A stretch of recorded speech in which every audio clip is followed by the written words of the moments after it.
You're watching live now. I'm Austin Westfall, a live look at the White House. We're getting some breaking news in that the U.S. government is issuing a new security alert urging Americans in Venezuela to leave the country immediately, citing security concerns and the U.S. government's inability to provide emergency assistance, according to the U.S. Embassy in Caracas. Getting some of this news in from Fox and from the TravelGov site, they say this: the security situation in Venezuela remains fluid as international flights have resumed. U.S. citizens in Venezuela should leave the country immediately.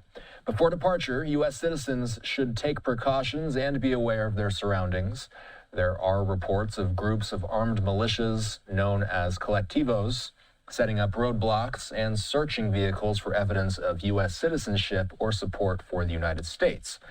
Remain vigilant and exercise caution when traveling by road. Monitor airlines' communications and websites for updated information.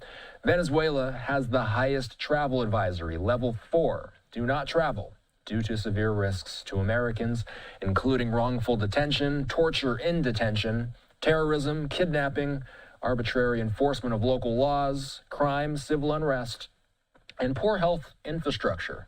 Enroll in the Smart Traveler Enrollment Program, also called STEP, at the link that they've provided there. Again, that's at the TravelGov X account, at TravelGov, if you want to click on that link, if you know anybody who may need to hear that news. Of course, all of this coming in light of the U.S.'s strikes on Venezuela, which, as we speak, happened just over 1 week ago.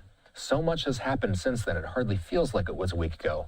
But of course, these are the images of the U.S.'s operation, that overnight operation that led to the ousting of Nicolas Maduro. Ever since, the interim government of Delcy Rodriguez has been in charge, and we have a lot of questions about how cooperative that government will be with U.S. officials as the weeks move forward. Again, a live look at the White House. Just getting that advisory in this morning. We wanted to make our audience aware of it.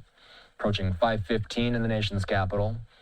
Let's hit a quick commercial break. Our coverage in Minnesota continuing in a moment.